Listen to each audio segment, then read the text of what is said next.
কিভাবে আল্লাহর তাকে অবলম্বন করতে হবে? রোজার দিন রোজা আসছে, সাহরি খেতে ডাকছে, উঠে যেতে হবে ভয়। কেন? কারণ রমাদানের একটা রোজা ভাঙলে এটার ক্ষতিপূরণ দেওয়া এত সহজ নয়, কারণ এটা ফরজ। কারণ এটা কি ফরজ। তো ও চিন্তা করতেছে যে উঠে যেতে হবে, উঠে গেছে। কেন? রোজাটা ভাঙা যাবে না, এটা ফরজ কে করেছে? এটা তাকওয়া। তো এখন ও নতুন বিয়ে করেছে রোজার 5 দিন আগে। ও নতুন বিয়ে করেছে, ওর বয়স 22-23 বছর। তো নতুন বিয়ে করেছে, বউ ওর খুবই পছন্দ হয়েছে, খুব পছন্দ করে বিয়ে করেছে। এখন রমাদানের 5 দিন আগে ও বিয়ে করেছে, 5 দিন পরে রমাদান। রাতের বেলা হয়তো ওর থাকার সুযোগ হয়নি বউয়ের সাথে, দিনের বেলা ওর খুব ইচ্ছা জেগেছে, ওর কাছে সুযোগও আছে, কিন্তু ও যাচ্ছে না বউয়ের কাছে। এই না যাওয়াটাকে তাকওয়া, না যাওয়াটাকে কি বলে? তাকওয়া বলে। সিগারেট খোর রোজার মধ্যে সিগারেট খায় নাই, কেন? রোজা ভেঙে যায়। রোজার পরে বললো যে এইটা খেলে যদি রোজা ভাঙে তাহলে এটা খেলে আমার অন্যান্য লস আছে, খায়নি। দেখেন, সিগারেট খোরের জন্য কিন্তু এটা তাকওয়া নয় যে সে রোজায় সিগারেট খাচ্ছে না, শুধু ভাতও খায় না, ভাত তো হালাল। সিগারেট খোরের জন্য তাকওয়ার বিষয় আসে, সে রোজা ছিল, সারাদিন সিগারেট না খায় থাকতে পারছে, তখন সে বলে যে আস্তাগফিরুল্লাহ, আমি পুরো দিন 12 ঘন্টার মতো খাইনি, যেখানে আমার ডেলি 2 প্যাকেট লাগে। আমি 12 ঘন্টা আল্লাহকে ভয় পেয়েছি, তাহলে কি আমি এরপর আল্লাহকে ভয় পাচ্ছি না? মানে আমি শুধু দিনে আল্লাহকে ভয় পাই, রাতে ভয় পাই না? আস্তাগফিরুল্লাহ আযীম, এটা কত জঘন্য অপরাধ আমার দ্বারা, এটাকে তাকওয়া বলে। কি বলে এটাকে? ও দাড়ি কাটতে চাচ্ছে। ও চিন্তা করছে যে কি রে, আমার মাথায় চুল ওঠে না, কত কিছু করতেছি, লক্ষ লক্ষ টাকা খরচ করতেছি কি উঠানোর জন্য, আর মুখ ভর্তি দাড়ি আইসাই কেটে ফেলি। অথচ চুল রাখি অথবা কাটি যায় আসে না। চুল রাখি, আমি পুরো চুল ফেলে দেবো অথবা চুল রাখবো, এতে কি কোনো প্রবলেম আছে? ইসলামের আদেশ নিষেধ আছে এখানে? অথচ দাড়ি রাখার কি আছে? ও যদি বলে যে লা হাওলা ওয়ালা কুওয়াতা ইল্লা বিল্লাহ, এই যে দাড়িটা কেটে যে পুরো শেভ করে যে একদম এরকম হয়ে গেলাম, আমার মাথার বর্তমান সবগুলো চুল যদি ঝরে পড়ে যায়, আমাকে দেখতে যতটা বিশ্রী লাগবে, আমার এই দাড়িগুলো ফেলে দিলে কি আমাকে অতটা বিশ্রী লাগবে না? আমার ও যদি এটা উপলব্ধি করতে পারে, হচ্ছে দাড়ি রাখার তাকওয়া। কি তাকওয়া? তো আল্লাহ বলছেন ইয়া আইয়ুহাল্লাযীনা আমানু, হে হে কে বলছে? কাদেরকে ডেকে বলছে? সবাইকে বলছে না, ঈমানদার। ইয়া আইয়ুহান নাস আর ইয়া আইয়ুহাল্লাযীনা আমানু, there is a huge difference, gap বিশাল। কত বিশাল জানেন? যেরকম আপনি বঙ্গোপসাগরের ওপারে কি আছে চিন্তা করে কোন পান্নের চেয়ে অনেক বেশি।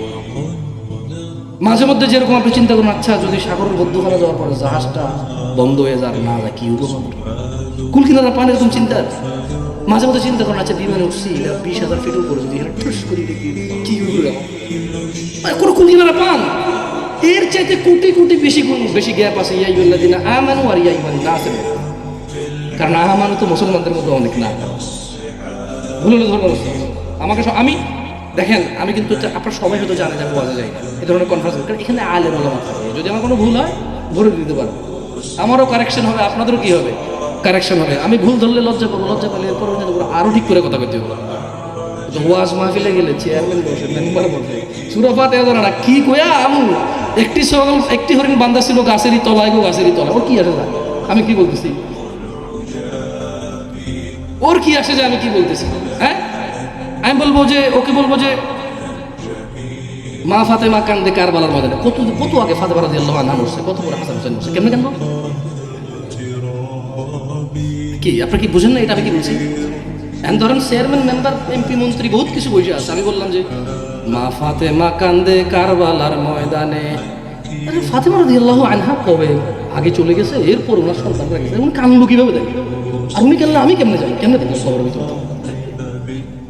Very strange thing. আমি তো বাংলাদেশে বড় হইনি, আপনারা বাংলাদেশে বড় হয়েছেন, দেখছেন, আপনি হাসতেছেন, কিন্তু বিশ্বাস করেন আমার হাসি, আমার কাছে অবাক লাগে। ও প্রেম করেছে ইউসুফ নবী, গো কেমনে? সূরা ইউসুফ পড়ে কোথাও পাই না যে উনি প্রেম করছে, বরং ওনারা বলছে যে তুই প্রেম কর। উনি বলছে ইন্নী আখাফুল্লাহু রাব্বাল আলামিন। এ বলতেছে যে প্রেম করছে, উনি তো জেলে গেল প্রেম না করার জন্য। কত বড় অপবাদ ওনার উপরে। তো এই চেয়ারম্যান, মেম্বার, এমপি, মন্ত্রী লাভ কি? ও বলে যে ও যদি না বলতে পারে, বেয়াদব, কি বলছো এগুলো? উনি তো জেলেই গেল প্রেম না করার জন্য, তুমি বলতেছো প্রেম করে জীবন, মানে কি? ওনার জেলটা হলো কেন তাহলে বলতে পারো? প্রেম করার কারণে। ওনার জেলটাই তো হয়েছে প্রেম না করার কারণে। ও স্বর্গ থেকে আসে তখন না, যাই হোক। তো যেটা বলছিলাম সেটা হচ্ছে ইয়া আইয়ুহাল্লাযীনা আমানু আর ইয়া আইয়ুহান নাসের মধ্যে পার্থক্য আছে। নাসকে ফেরাউন নাস, নাসকে নমরুদ নাস, নাসকে আবু জাহেল আবু লাহাব নাস ছিল। আমানু কি? শুধু সে যার ঈমান, শুধু সে যে ঈমানদার, শুধু সে যে ঈমান আনছে, আনার পরে যার ঈমানটা টিকে আছে সে হচ্ছে। যার ঈমান না তার ঈমানদারি না। আপনি কি মহিলা? মহিলা হলে কি পুরুষ হইতেন? ছেলে, তুমি কি মেয়ে? তো তাহলে যার ঈমান না সে তো ঈমানদারি না।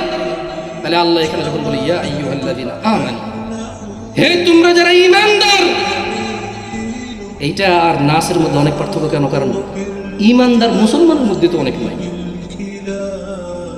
আমাদের ফজলাতুল শেখ এনায়েতুল্লাহ আব্বাসী সাহেবের বক্তব্য শুনে তো আপনি মুসলমানই খুঁজে পাবেন। আবার হাসে কেন? বুঝলাম না, সব কথায় এরা হাসে কেন?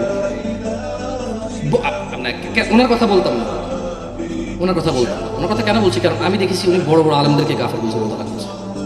যেখানে আমরা হুজুরের ঈমান নাম নেই, আমনে হুজুরের ওয়াজ শুনেন, যে হুজুরের ওয়াজ আপনি শোনেন আপনার মতো এরকম 2,000, 20,000, 50,000 মানুষ আর ওয়াজ শুনে। এখন উনি বলে যে ওই কাফের।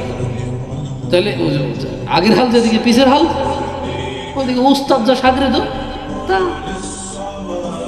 ঈমানদার। তাহলে বুঝছেন তো ঈমানদার আর নাসের মধ্যে আল্লাহ কাকে বলেছে? একটু আগে বলেছি জনপদবাসী, বলছি যে আমরা বলেন। এখন কিন্তু আমরা বলতে পারি না, কারণ আমি নিজেকেও আমি বলতেছি। আল্লাহ কাছে দোয়া করি, ইয়া আল্লাহ তুমি আমাদেরকে ঈমানদার হয়ে মৃত্যুবরণ করে তৌফিক দাও। দেখেন আল্লাহ তা বলতেছে, আল্লাহ তা বলছে ইয়া আইয়ুহাল্লাযীনা আমানু, হে তোমরা যারা ঈমান এনেছো, ইত্তাকুল্লাহ। মানুষ নিজের ছেলে মেয়ের বলে, ঠিক না? বাপ তুই ঠিক হয়ে যা, তুই ভালো হয়ে যা, কেন এমন করস, তুই ভালো ছেলে। দেখছেন আল্লাহ কাকে বলছে? ইত্তাকুল্লাহ, ঈমানদারকে বলছে এখানে, যে তুমি যেহেতু ঈমান আনছো আল্লাহ তাকওয়া অবলম্বন করো। আর শোনো, কটুক যেভাবে আল্লাহর তাকওয়া অবলম্বন করা উচিত সেভাবে করো। কিভাবে তাকওয়া অবলম্বন করবে? যেভাবে করা উচিত। এরপর একটা নিষেধ করছে। এখানে প্রথমটা হলো আদেশ। প্রথমটা কি? আদেশ, নসিহা কার পক্ষ থেকে? নির্দেশ কার পক্ষ থেকে? পরেরটা নিষেধ কি বলছে? ওয়ালা তামুতুন। কাকে বলছে? নাসকে না ঈমানদারকে? কাকে বলছে? নাসকে না ঈমানদারকে? দেখেন বলতেছে, তার মানে ঈমানদারের ঈমান থাকে না। ঈমানদারের ঈমান একবার নিয়ে আসলে যে জুতা দিয়ে পিটলে যেরকম ইজ্জতদার ইজ্জত যায় না, ঈমানদারের বিষয়টা কিন্তু এরকম না। আপনার দেশে আমার দেশে উদাহরণ আছে যে মানির মান আল্লাহ রাখছে, জুতা দিয়ে পিটলেও যায় না, কিন্তু ঈমানদারের বিষয়টা কিন্তু এরকম না।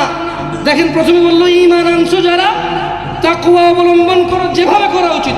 এরপরে ঈমানদাররা বলতেছে যে ওয়ালা তামুতুন্না ইল্লা ওয়া আনতুম মুসলিমুন, শোনো তোমরা মুসলমান হওয়া ছাড়া মরিও না। তার মানে বোঝা গেল ঈমানদারের ঈমান মৃত্যু পর্যন্ত যে থাকবে, তার কৃতকর্মে গ্যারান্টি দিবে, অথবা তার কৃতকর্মে এটা বিফল হবে। সালাত হচ্ছে এর মধ্যে অন্যতম। সালাত হচ্ছে ঈমানদার হওয়ার আর বেঈমান মুশরিক কাফের হওয়ার অন্যতম পার্থক্যকারী, যেটা দিনে 5 বার করতে হবে। আল্লাহ তাআলা আমাদেরকে বোঝার তৌফিক দান করুন। আকুলু কওলি হাযা ওয়া আস্তাগফিরুল্লাহ লি ওয়া লিসাইরিল মুমিনিন। আমি আল্লাহর কাছে দোয়া করি আল্লাহ তাআলা আমাকে ক্ষমা করুন এবং আপনাদেরকে ক্ষমা করুন। আপনারাও আপনাদের জন্য আল্লাহর কাছে ক্ষমা চাইেন, আমার জন্য ক্ষমা চাইেন। সুবহানাকা আল্লাহুম্মা ওয়া বিহামদিকা আশহাদু আল্লা ইলাহা ইল্লা আনতা আস্তাগফিরুকা ওয়া আতুবু ইলাইক। আসসালামু আলাইকুম ওয়া রাহমাতুল্লাহি ওয়া বারাকাতুহু।